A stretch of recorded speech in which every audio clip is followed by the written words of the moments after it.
I'm Bridget Indelicato from the Innisfil Seed Library and Mindful Gardening. I'm going to show you how to start seeds indoors for long maturing plants like tomatoes. I'll also review seed planting dates for our region and give you some great tips on how to set up a DIY grow light station that you can use season after season.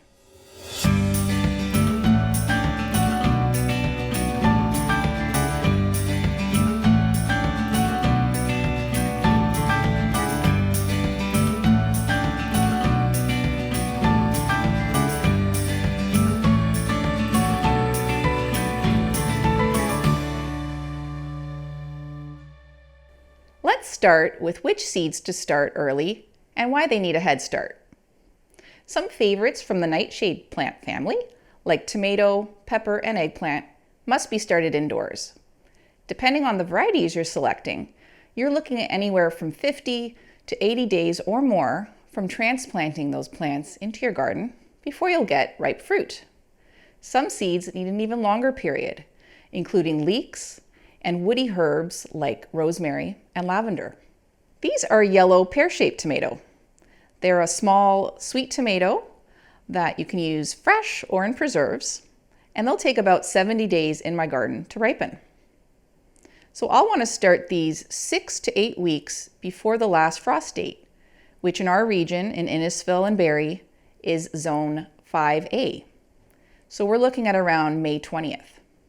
So I'll want to start these seeds at the end of March or early April at the latest. Here's a list of seed start dates for our region. You'll also find this information in the description of this video.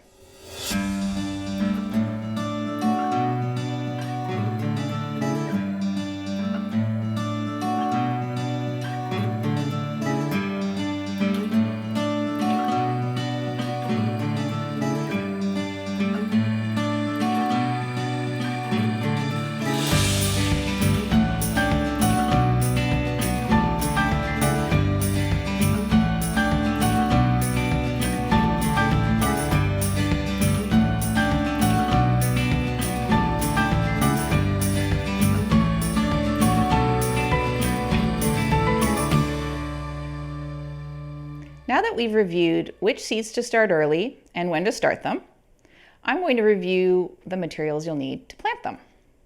So today I'm going to be planting some amethyst cream cherry tomato seeds that I saved from last season.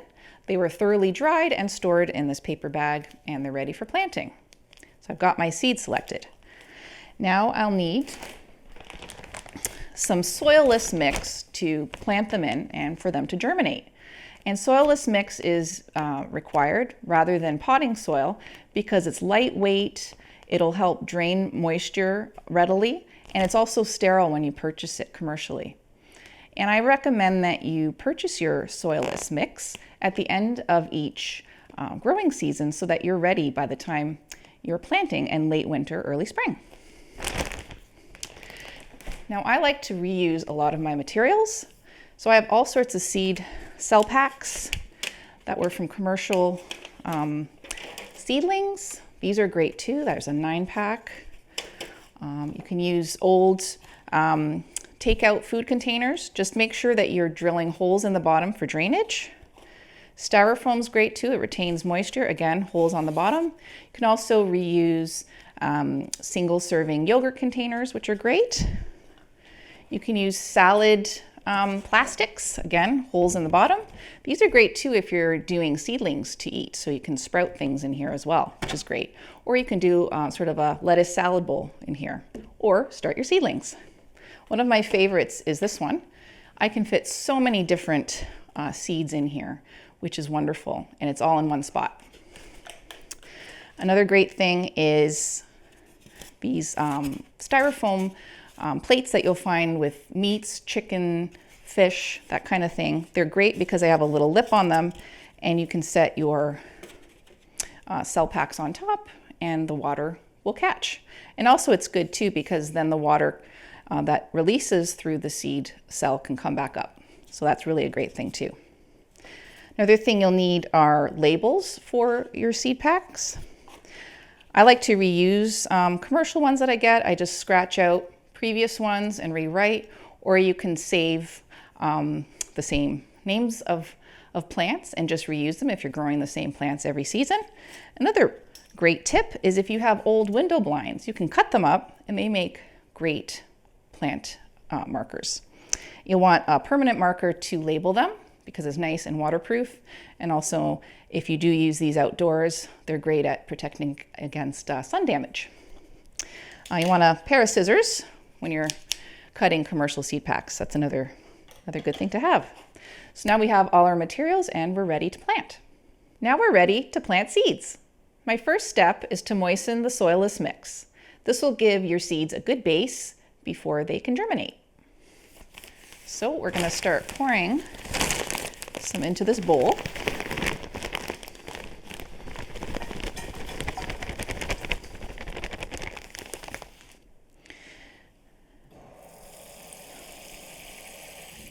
So I'm going to moisten the mix.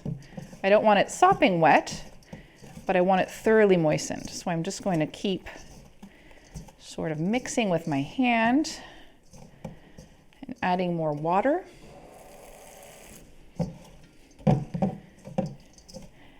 And I'm keeping the water sort of tepid. You don't want it freezing cold because you want your seeds to have a nice, at least room temperature welcome. This is looking good. I can see it starting to clump a little in my hand.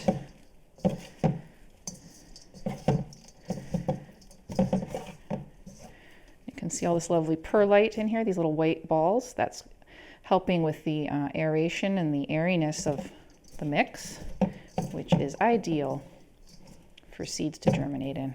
I'm just going to add a little splash more. And again, you're getting that nice sort of clump, nice darkening.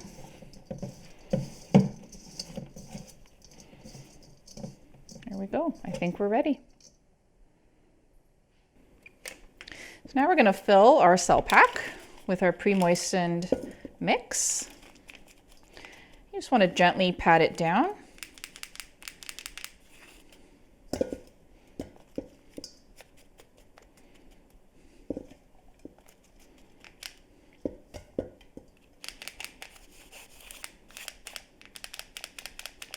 I want to leave a little bit of space so that when you water it later, it won't spill over.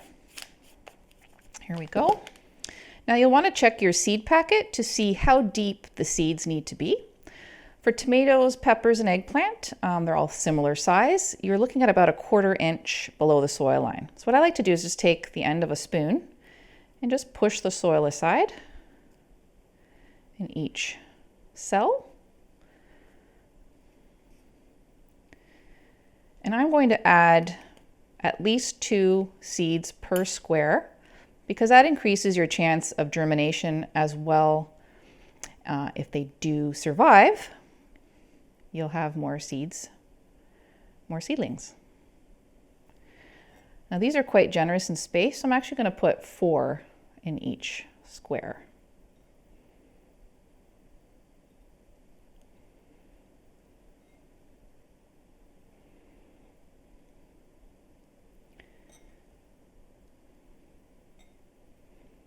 And you don't want them too deep when they're this small because you do want them to get the light above them. That's the main reason why you don't want to bury tiny seeds. This goes for most tiny seeds.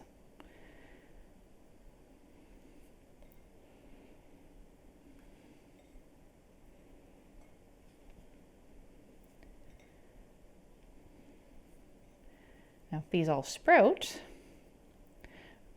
I will have 12 plants.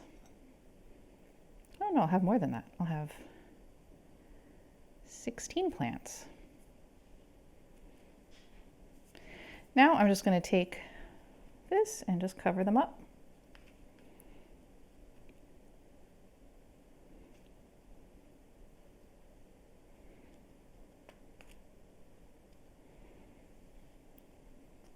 And because I've pre-moistened this, there's no need to water. But if you want to moisten it or you feel the soilless mix is not damp enough, use a spray bottle or a very small spouted watering can. You don't want to drown them or have the seeds shift too much. I'm just going to give them a nice little pat. And there you go. They're all nicely planted and ready for the next step.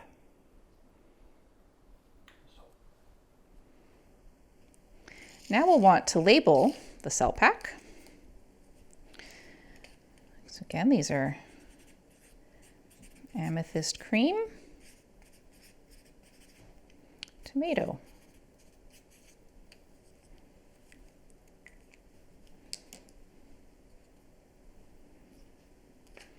and I like to usually just put them on one end. And there we go. Now my seeds are planted and ready for their home for the next 2 months or so.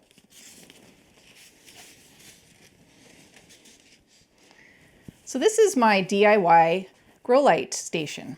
I have shelves with lots of space for storage. I have shop lights with fluorescent bulbs in it that are daylight. You could also use a warm light and a cold light and you'll get that same effect. I really prefer this setup over the prefabricated ones because I just feel there's so much more flexibility of space and adjusting the lights and such. So I have my lights on chains that are on S-hooks, so I can just easily raise them and lower them as needed. When you're first starting your seeds, you want that light source as close as possible. I have some in the back that are larger seedlings, like my tomatoes and some parsley that I grew a little while back, and they are nice and big, so they are under a little bit of a higher light. But I do have some seedlings that have come up in the last few days. I have some tomatoes, some leeks, some eggplant, and some hot peppers. And all of these lights are on a timer. I put them on for 16 hours a day, usually overnight, so they get that nice dedicated light. If you do grow your plants near a window, you may get your plants stretching and searching for that light, and you probably don't get that concentrated long-term light that you need, that you would get with your grow light station. Now you'll want to check the back of your seed packet to see when you can expect for your seeds to germinate. With tomatoes, you're looking at about a week to 2 weeks, so be patient. You may want to use a seedling heat mat to kickstart germination of some of the seeds that like heat, like tomatoes, peppers, and eggplant. It brings the temperature 10 to 20 degrees Fahrenheit above the ambient air.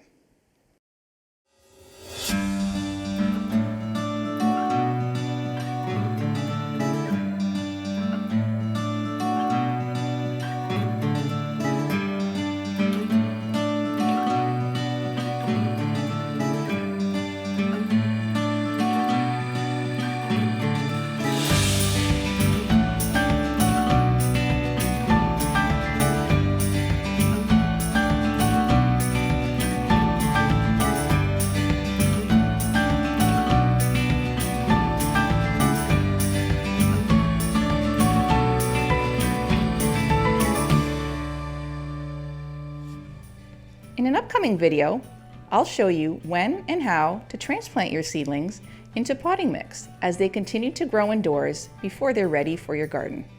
Thank you for watching.